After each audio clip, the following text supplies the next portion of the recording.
ಇದು ನೋಡಿ light tension line ಇದ್ರ ಕೆಳಗಡೆ ಬಾರ್ ಮಾಡಕ್ಕೆ ಅಂತ ಹೊರಟವನೆ. ಈ ನಮ್ಮ ಅಧಿಕಾರಿಗಳು 20-30 ಯಾರೋ ಒಬ್ಬ ಸೈಟ್ ತಗೊಂಡಿರ್ತಾನೆ, ಅಲ್ಗೋ ಕರೆಂಟ್ ಕೊಡ್ರೆ ಅಂದ್ರೆ ಯಾರು ಕೊಡಲ್ಲ. ಇವ್ರು ದುಡ್ಡು ಇಸ್ಕೊಂಡು ಪ್ರತಿಯೊಬ್ಬರಿಗೂ ಯಾರು ಸ್ವಾಮಿ ತಗೊಂಡಿದ್ದೀರಾ ಇವತ್ತು ಕರೆಂಟು? ಇವತ್ತು 1 ವರ್ಷ ಆಯ್ತು, ಇದುವರೆಗೂ ಯಾರು ಕರೆಂಟ್ ಕೊಟ್ಟವ್ರ? ಕರೆಂಟ್ ಕೊಟ್ಟು ಇದಕ್ಕೆ ಹೆಂಗೆ ಕೊಟ್ರು? ಮತ್ತೆ ಇದಕ್ಕೆ ಹೆಂಗೆ ಕೊಟ್ರು? ಲೇಔಟ್ ಅಲ್ಲಿ ಬಾರ್ ಅಂತೂ ಬೇಡ, ಮಕ್ಕಳಿಗೆಲ್ಲ ತೊಂದರೆ ಆಗ್ತಾ ಇದೆ. ಅದಕ್ಕಾಗಿ ಅಧಿಕಾರಿಗಳು ಸಹಕರಿಸಬೇಕಾಗಿ ವಿನಂತಿಸಿಕೊಳ್ಳುತ್ತೇವೆ. ಇಲ್ಲಿ ಎಲ್ಲ ಹೆಂಗಸರು ಮಕ್ಕಳು ಎಲ್ಲ ಓಡಾಡ್ತಾರೆ. ಇಲ್ಲಿ ಅಂತೂ ಬಾರ್ ಅಂತೂ ಬೇಡವೇ ಬೇಡ. ಎಲ್ಲ ಓಡಾಡ್ತಾರೆ, ಅವೆಲ್ಲ ತೊಂದರೆ ಆಗತ್ತೆ. ಇದು ಪೋಲಿ ಹುಡುಗರು ಎಲ್ಲ ತಿರುಗಾಡ್ತಾರೆ, ಹೆಣ್ಣು ಮಕ್ಕಳು ಎಲ್ಲ ತಿರುಗಾಡ್ತಾರೆ. ಅವರೆಲ್ಲ ಏನು ಮಾಡಬೇಕು? ಓಟಿ ಮಾಡ್ಕೊಂಡು ಬರ್ತಾರೆ. ಓಟಿ ಮಾಡ್ಕೊಂಡು ಬಂದು 9 ಗಂಟೆಗೆ 8 ಗಂಟೆಗೆ ಬರ್ತಾರೆ. ಅವಾಗ ಏನಾರ ತೊಂದರೆ ಕೊಟ್ಟರೆ ಯಾರು ಜವಾಬ್ದಾರಿ? ಎಲ್ಲ ಕಾನೂನಲ್ಲಿ ಇರ್ತಕ್ಕಂಥ ಎಲ್ಲ ಅಂಶಗಳನ್ನು ಉಲ್ಲಂಘನೆ ಮಾಡಿ ಗಾಳಿಗೆ ತೂರಿ ಅವರಿಂದ ಹಣ ಪಡೆದು BBMP ಇಂಜಿನಿಯರಿಂಗ್ ಸೆಕ್ಷನ್ ಅವರು, ಹೆಲ್ತ್ ಡಿಪಾರ್ಟ್ಮೆಂಟ್ ಅವರು, ಬೆಸ್ಕಾಂ ಅವರು, ಇವ್ರು 3 ಜನ ಶಾಮೀಲಾಗಿ ಪ್ಲಸ್ ಅಬಕಾರಿ ಇಲಾಖೆಯವರು ಇವರಿಷ್ಟು ಜನ ಶಾಮೀಲಾಗಿ ಇವ್ರಿಗೆ ಲೈಸೆನ್ಸ್ ತಗೊಳ್ಳಿಕ್ಕೆ ಸಹಾಯ ಮಾಡಿದ್ದಾರೆ.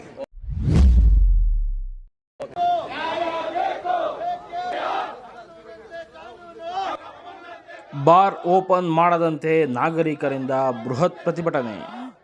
ದೊಡ್ಡಬಿದ್ರಿಕಲ್ ವಾರ್ಡ್ನ ತಿಪ್ಪೇನಹಳ್ಳಿ ಮುಖ್ಯ ರಸ್ತೆಯಲ್ಲಿ ಕಾಟಮರಾಯನಗುಡಿ ಸಮೀಪದ ಬೃಂದಾವನ ನಗರ ಫೇಸ್ 2 ಬಡಾವಣೆಯ ಜನವಸತಿ ಪ್ರದೇಶದಲ್ಲಿ ಬಾರ್ ಓಪನ್ ಮಾಡುತ್ತಿರುವುದನ್ನು ವಿರೋಧಿಸಿ ಅಕ್ಕಪಕ್ಕದ ಬಡಾವಣೆಯ ನಾಗರಿಕರು, ಅಬಕಾರಿ ಅಧಿಕಾರಿಗಳು ಹಾಗೂ ಬಾರ್ ಮಾಲೀಕರ ವಿರುದ್ಧ ಪ್ರತಿಭಟನೆ ನಡೆಸಿದರು.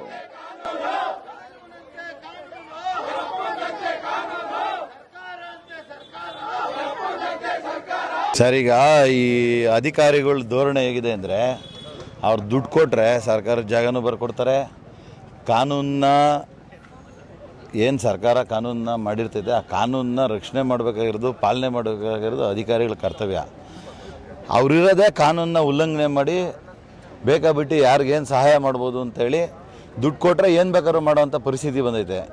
ಈಗಾಗಲೇ ಈ ಪಕ್ಕದ ಏನು ನೀವು ಬಾರ್ ನೋಡ್ತಾ ಇದ್ದೀರಲ್ಲ, ಈ ಪಕ್ಕದ ಮನೆಯವರು ಕಳೆದ 2 ವರ್ಷದಿಂದ ಸತತವಾಗಿ ಸಂಬಂಧಪಟ್ಟ ಎಲ್ಲ ಇಲಾಖೆಗೂ ಅವರು ಅರ್ಜಿ ಕೊಟ್ಟಿದ್ದಾರೆ. ಆದರೆ ಯಾವುದೇ ಪ್ರಯೋಜನ ಆಗಿಲ್ಲ.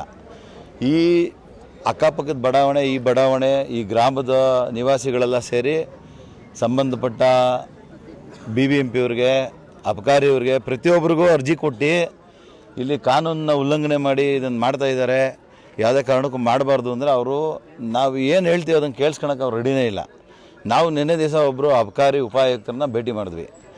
ಅವ್ರೇನು ಹೇಳ್ತಾರೆ, ನಮ್ಮ ಸಮಸ್ಯೆನ ಕೇಳೋಕ್ಕೆ ರೆಡಿ ಇಲ್ಲ. 1967 ಅಬಕಾರಿ ರೂಲ್ 5 ನಮಗೆ ಕಾನೂನಲ್ಲಿ ಮಾಡೋಕ್ಕೆ ಅವಕಾಶ ಐತೆ. ಇಲ್ಲಿ ರೆಸಿಡೆನ್ಷಿಯಲ್ ಏರಿಯಾದಲ್ಲಿ ಕೊಡಬಾರ್ದು ಅಂತ ಕಾನೂನಲ್ಲೂ ಹೇಳಲ್ಲ. ಹಂಗಾಗಿ ನಿಮ್ಮ ಅರ್ಜಿನ ಮುಕ್ತಾಯ ಮಾಡಿದ್ದೀವಿ ಅಂತ ನಮಗೊಂದು ಎಂಡರ್ಸ್ಮೆಂಟ್ ಕೊಟ್ಟಿದ್ರು. ನಾವು ಹೋಗಿ ಅಲ್ಲಿ ಎನ್ಕ್ವೈರಿ ಮಾಡಿ ನೋಡ್ರಿ, ಇದು BBMP ಲಿಮಿಟ್ಸಲ್ಲಿದೆ. ಅನ್ನತರೈಸ್ ಕನ್ಸ್ಟ್ರಕ್ಷನು ತಾವು ನೋಡ್ಬೋದ ಮೇಲೆ 4 ಫ್ಲೋರ್ ಇದೆ. ಏಪ್ರಿಲ್ 4, 2025 ಆದಮೇಲೆ BBMPಗೆ ಏನು ಸುಪ್ರೀಂ ಕೋರ್ಟ್ ಡೈರೆಕ್ಷನ್ ಬಂತು, ಅದಾದಮೇಲೆ ಬೆಸ್ಕಾಮಿಂದ ಯಾವುದೇ ಕನೆಕ್ಷನ್ ಕೊಡ್ತಾ ಇಲ್ಲ. ಆದರೆ ಇಲ್ಲಿ ಇವ್ರು ಗೋಲ್ಮಾಲ್ ಮಾಡಿ ಬೆಸ್ಕಾಂ ಅಧಿಕಾರಿಗಳು ಶಾಮೀಲಾಗಿ ಇದಕ್ಕೆ ಕರೆಂಟ್ ಕನೆಕ್ಷನ್ ಕೊಟ್ಟಿದ್ದಾರೆ. ಇನ್ನು ಇಲ್ಲಿ ಕಮರ್ಷಿಯಲ್ ಕನ್ವರ್ಷನ್ ಆಗಿರಬೇಕು. ಕಮರ್ಷಿಯಲ್ ಕನ್ವರ್ಷನ್ ಆಗಿಲ್ಲ. ಪ್ಲ್ಯಾನ್ ಸ್ಯಾಂಕ್ಷನ್ ಆಗಿಲ್ಲ. ಪ್ಲ್ಯಾನ್ ಸ್ಯಾಂಕ್ಷನ್ ಪ್ರಕಾರ ಬಿಲ್ಡಿಂಗ್ ಕಟ್ಟಿಲ್ಲ. ಅನ್ನತರೈಸ್ ಕನ್ಸ್ಟ್ರಕ್ಷನ್ನು BBMPವ್ರಿಗೆ ಅದರ ವಿರುದ್ಧ ಅರ್ಜಿ ಕೊಟ್ಟಿದ್ದೀವಿ, ಯಾವುದೇ ಪ್ರಯೋಜನ ಆಗಿಲ್ಲ. ಇನ್ನೂ ಮುಂದುವರೆದು ಅವ್ರಿಗೇನು ಉದ್ದಿಮೆ ಪರವಾನಗಿ ಕೊಡಬೇಕು, ಸಂಬಂಧಪಟ್ಟ ಹೆಲ್ತ್ ಡಿಪಾರ್ಟ್ಮೆಂಟ್ ಅವರು ಅವ್ರಿಗೆ ಉದ್ದಿಮೆ ಪರವಾನಗಿ ಎಲ್ಲ ಕೊಟ್ಟಿದ್ದಾರಂತೆ. ಯಾರು ಅಬಕಾರಿ ಉಪಾಯುಕ್ತರು ಹೇಳೋದು. ಸ್ವಾಮಿ, ಅದೆಲ್ಲ ಕೊಡೋಕ್ಕೆ ಬರೋಲ್ಲ. ಅವರು ನಕಲಿಯಾಗಿ ಬೋಗಸ್ ಮಾಡಿ ಕೊಟ್ಟಿದ್ದಾರೆ, ನೀವು ಇದನ್ನು ಪರಿಶೀಲಿಸ್ಬೋದಲ್ಲ ಅಂತ ಕೇಳಿದ್ರೆ ಅದಕ್ಕೆ ಕರ್ತವ್ಯ ನಂದಲ್ಲ, ಅದ್ರ ವ್ಯಾಪ್ತಿ ನನಗೆ ಬರಲ್ಲ. ಅಬಕಾರಿ ನಿಯಮಗಳಲ್ಲೇನಿದೆ ಅದ್ರ ಪ್ರಕಾರ ನಾನು ಲೈಸೆನ್ಸ್ ಕೊಟ್ಬಿಟ್ಟಿದ್ದೀನಿ. ನೀವು ರೆವಿನ್ಯೂ DC ಅವ್ರನ್ನ ನೋಡಿ ಅಂತ ಹೇಳಿದ್ರು. ರೆವಿನ್ಯೂ DC ಆಫೀಸ್ಗೆ ಹೋದರೆ ಈಗಾಗಲೇ ಕೊಟ್ಬಿಟ್ಟಿದ್ದೀವಿ ಅಂತಾರೆ. ಅಬಕಾರಿ ಆಯುಕ್ತರು ಆಫೀಸಲ್ಲಿ ಈಗ ಪೆಂಡಿಂಗ್ ಇದೆ. ಅವ್ರೇನು ಕೊಡ್ತಾರೋ ಇಲ್ಲ ಯಾರೋ ನಮ್ಮ ಅರ್ಜಿಗಳಿಗೆ ಆಕ್ಷೇಪಣೆಗಳಿಗೆ ಸ್ಪಂದಿಸಿ ಮತ್ತೊಮ್ಮೆ ಪರಿಶೀಲಿಸಿ ಅಂತ ಹೇಳ್ತಾರೋ ಗೊತ್ತಿಲ್ಲ. ನಾವಂತೂ ಇದ್ರ ವಿರುದ್ಧ ನ್ಯಾಯಾಲಯದಲ್ಲಾದರೂ ಹೋರಾಟ ಮಾಡಿ ಈ ಬಾರ್ನ ಮಾಡ್ಲಿಕ್ಕೆ ನಾವು ಬಿಡಲ್ಲ. ತಾವು ನೋಡ್ತಾ ಇರ್ಬೋದು, ಏನು ಇಲ್ಲಿ ನೋಡಿ ಹೈಟೆನ್ಷನ್ ಇದೆ. ಈ ಹೈಟೆನ್ಷನ್ ಹತ್ರ ಬಫರ್ ಅಂತ ಬರುತ್ತೆ.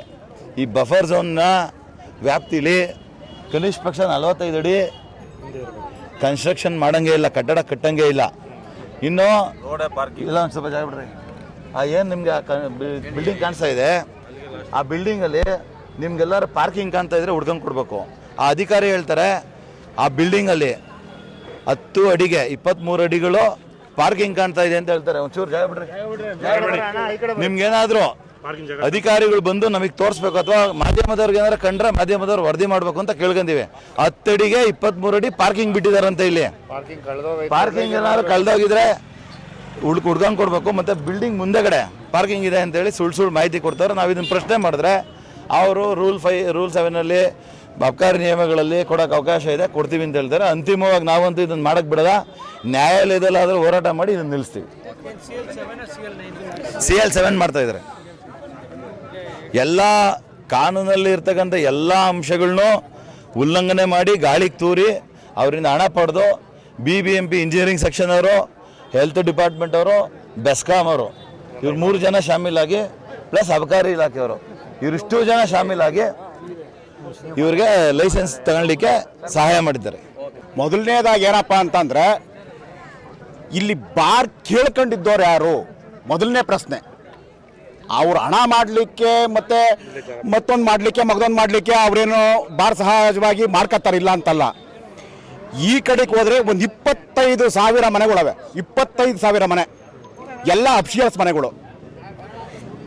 ಆ 25,000 ಮನೆಗಳಿಗೆ ಹೋಗ್ಬೇಕು ಅಂತಂದ್ರೆ ಇದೇ ರೋಡ್ನಿಂದ ಹೋಗ್ಬೇಕು ಪ್ರತಿಯೊಬ್ಬರು. ನಾಡ್ದು ಇಲ್ಲಿ ಬಾರ್ ಮಾಡಿದ್ರೆ ಇಲ್ಲೇ ಉಚ್ಚೆ ಹೋಯ್ತಾರೆ, ಮತ್ತೊಂದು ಮಾಡ್ತಾರೆ, ಮಗದೊಂದು ಮಾಡ್ತಾರೆ.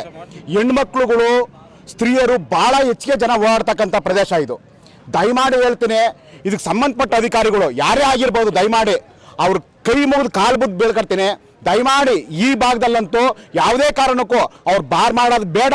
ಬಾರ್ ಮಾಡ್ತೀವಿ ಅಂತ ಬಂದರೆ ನಾವು ಅದನ್ನು ತೆಗ್ಸೋತಕ್ಕ ನಾವು ಬಿಡೋದೇ ಇಲ್ಲ.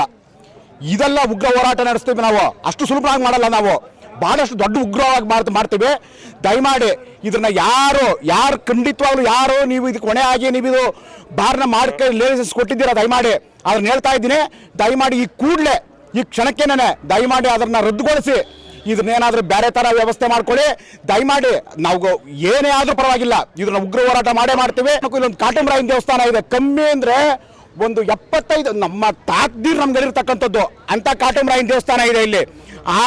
ಆ ಒಂದು ಕಾಟಮರಾಯನ ದೇವಸ್ಥಾನ ಕಣ್ಣೆಡ್ತ ದೂರದಲ್ಲಿದ್ದಾಗ ಇವ್ರು ಬಾರ್ ಮಾಡ್ತಾರೆ ಅಂತಂದ್ರೆ ಇನ್ನೆಷ್ಟು ಹಣ ಕೊಟ್ಟು ಸಂಪಾದನೆ ಮಾಡ್ಕೊಂಡ್ರೆ ಮುಂದೆ ಇವ್ರು ಮಾಡಿರ್ತಕ್ಕಂಥದ್ದು ಇದು ಇರ್ಬೋದು. ಏನು ಇವತ್ತು ನೋಡಿ, ಇವಾಗ ಮುಂದಿನ ತಿಂಗಳು ಬಂದ್ರೆ ಇಲ್ಲಿ 14ನೇ ತಾರೀಕು ಬಂದು ನೋಡ್ರಿ ಇಲ್ಲಿ. ದಯಮಾಡಿ ನೀವೆಲ್ಲ ಬರ್ರಿ, ಗೊತ್ತಾಗ್ತದ ಅವತ್ತು ನಾವು ಏನು ಜಾತ್ರೆ ಮಾಡ್ತೀವಿ ಇಲ್ಲಿ. ಜನವರಿ 14ನೇ ತಾರೀಕು ಏನು ನಡೀತದೆ ಇಲ್ಲಿ ಅನ್ನೋದು ಬಂದು ನಾನು ನೋಡ್ಕೊಂಬರ್ಬೇಕಿಲ್ಲಿ, ನೋಡ್ಬೇಕು. ಅವಾಗ ಗೊತ್ತಾಗ್ತದೆ ಈ ಮನುಷ್ಯನ್ ಏನು ಎತ್ತ ಅಂದ್ಬಿಟ್ಟು. ಇದೆಲ್ಲ ದಯಮಾಡಿ ಹೇಳ್ತೀನಿ, ಇದು ಕೂಲಂಕುಷ ಅವರು ಹೇಳ್ತಾರೆ ಇದೆಲ್ಲ ಪಾರ್ಕ್ ಬಿಟ್ಟಿದ್ದೀವಿ ಮತ್ತೊಂದು ಮಾಡಿದೀವಿ ಅಂದ್ಬಿಟ್ಟು. ನೋಡಿ ಸ್ವಾಮಿ, ಅಲ್ಲಿಂದ ಹಿಡಿದು ಇಲ್ಲಿವರೆಗೂ 20 ಅಡಿ 22 ಅಡಿವರೆಗೂ ಇವನು ಮುಂದಕ್ಕೆ ಸಿಮೆಂಟ್ ಕಾಂಕ್ರೀಟ್ ಹೇಳ್ಕೊಂಡು ಇವನು ಇದನ್ನ ಪಾರ್ಕಿಂಗ್ ಜಾಗ ಅಂತ ತೋರಿಸ್ಕೊಂಡು ಇದು ನೋಡಿ ಲೈಟ್ ಟೆನ್ಷನ್ ಲೈನು ಇದ್ರ ಕೆಳಗಡೆ ಬಾರ್ ಮಾಡಕ್ಕೆ ಅಂತ ಹೊರಟವನೆ. ಈ ನಮ್ಮ ಅಧಿಕಾರಿಗಳು 20-30 ಸೈಟ್ ತಗೊಂಡಿರ್ತಾನೆ, ಅಲ್ಗೋ ಕರೆಂಟ್ ಕೊಡ್ರೆ ಅಂದ್ರೆ ಯಾರು ಕೊಡಲ್ಲ. ಇವ್ರು ದುಡ್ಡು ಇಸ್ಕೊಂಡು ಪ್ರತಿಯೊಬ್ಬರಿಗೂ ಯಾರು ಸ್ವಾಮಿ ತಗೊಂಡಿದ್ದೀರಾ ಇವತ್ತು ಕರೆಂಟು? ಇವತ್ತು 1 ವರ್ಷ ಆಯ್ತು, ಇದುವರೆಗೂ ಯಾರು ಕರೆಂಟ್ ಕೊಟ್ಟವ್ರ? ಕರೆಂಟ್ ಕೊಟ್ಟು ಇದಕ್ಕೆ ಹೆಂಗೆ ಕೊಟ್ರು? ಮತ್ತೆ ಇದಕ್ಕೆ ಹೆಂಗೆ ಕೊಟ್ರು?